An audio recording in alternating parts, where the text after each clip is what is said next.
Hi, അപ്പോൾ നമ്മുടെ കഴിഞ്ഞ വർക്ക് നിങ്ങൾ കണ്ടിട്ടുണ്ടാവും, നമ്മുടെ ആ ഒരു വീടിൻ്റെ പ്ലംബിംഗ് വർക്ക്. അപ്പോൾ ആ ഒരു വീടിൻ്റെ അകത്തുള്ള ബാത്റൂമിൽ നമ്മൾ കൺസീൽഡ് ഫ്ലഷ് ടാങ്ക് വെക്കാൻ വേണ്ടിയിട്ടുള്ള പരിപാടിയാണ് ഇന്ന് പോകുന്നത്. അപ്പോൾ അതിൻ്റെ വീഡിയോ ആണ് ഇന്ന് നിങ്ങൾ കാണാൻ പോകുന്നത്. അപ്പോൾ ഇതാണ് നമ്മുടെ കൺസീൽഡ് ഫ്ലഷ് ടാങ്ക്. ആ ചുമര് കട്ട് ചെയ്തിട്ട് നമ്മൾ ഉള്ളിലേക്ക് കയറ്റിക്കണം. അത് നമ്മുടെ മണ്ണും കാര്യങ്ങളൊക്കെ ഡിപ്പ് ചെയ്ത് കളയേണ്ടായി.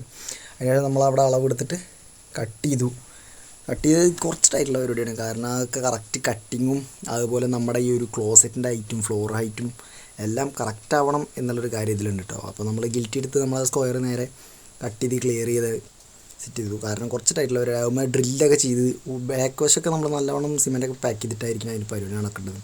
എന്നാൽ മാത്രമേ അത് കറക്റ്റായിട്ട് അളവും കാര്യങ്ങളും കറക്റ്റ് ആയിരിക്കണം. അപ്പോൾ അത് അങ്ങനെ നമ്മൾ ഡ്രില്ലും കാര്യങ്ങളൊക്കെ ചെയ്തിട്ട് സെറ്റ് ചെയ്ത് വെച്ചിട്ടുണ്ട്. കാരണം കറക്റ്റ് ഫ്ലോ നമ്മൾ പറഞ്ഞ ഫ്ലോർ ലെവൽ നമ്മൾ കറക്റ്റാക്കിയിട്ട് നമ്മളത് സെറ്റ് ചെയ്തിട്ടുണ്ട് കേട്ടോ. ഇത് നമ്മുടെ മുകളിലത്തെ ബാത്റൂമിലാണ്. അത് നമ്മൾ ഓപ്പൺ ചെയ്തിട്ടാണ്, ഓപ്പൺ ടൈപ്പാണ് സെറ്റ് ചെയ്യുന്നത്. അത് ഇഷ്ടികയൊക്കെ വെച്ച് പടുത്ത് ക്ലിയർ ചെയ്തിട്ടാണ് നമ്മളത് ഓപ്പണായിട്ട് കുറച്ച് തള്ളി നിന്നിട്ടായിരിക്കും അത് സെറ്റ് ചെയ്തിട്ടുള്ളത്. അതിൻ്റെ ഷവർ പോയിൻറ്റും കാര്യങ്ങളൊക്കെ നമ്മൾ കറക്റ്റായിട്ട് സെറ്റ് ചെയ്തിട്ടുണ്ട് കേട്ടോ. അതിലേക്ക് നമ്മളിനിയും ഹെൽത്ത് ഫോസറ്റിൻ്റെയും അതുപോലെ നമ്മുടെ ഫ്ലഷ് ടാങ്കിലേക്കുള്ള വെള്ളത്തിൻ്റെ പൈപ്പ് കൂടെയാണ് നമുക്ക് കണക്ട് ചെയ്യാനുള്ളത്. അതിന് എക്സ്ട്രാ നമ്മളൊരു വാളും കൂടെ നമ്മൾ സെറ്റ് ചെയ്യുന്നുണ്ട്. അതിന് നമ്മൾ ഷവർ വാളുമാണ് നമ്മളവിടെ സെറ്റ് ചെയ്ത് കൊടുക്കുന്നത്. കാരണം ഓപ്പണായിട്ട് അതിന് മാത്രം ക്ലോസ് ചെയ്യാൻ വേണ്ടിയിട്ട് അതുകൂടെ നമ്മൾ സെറ്റ് ചെയ്യുന്നുണ്ട്. ഈ ഒരു സൈഡ് കട്ട് ചെയ്യാനും കൂടി ഉണ്ട്. കട്ട് ചെയ്ത് കുത്തിപ്പൊളിച്ച് അടിക്കാണ്ട് ഫ്ലോറിൽ കോൺക്രീറ്റിങ്ങും കാര്യങ്ങളൊക്കെ നമുക്ക് വരുന്നുണ്ട്. നമ്മളതും ചെയ്തിട്ട് നമ്മൾ പറഞ്ഞ ആ ഒരു ഷവർ കോക്കും കാര്യങ്ങളൊക്കെ സെറ്റ് ചെയ്ത് വെച്ചിട്ടുണ്ട്. അപ്പോൾ അത്രയൊക്കെ തന്നെ ഉള്ളൂ.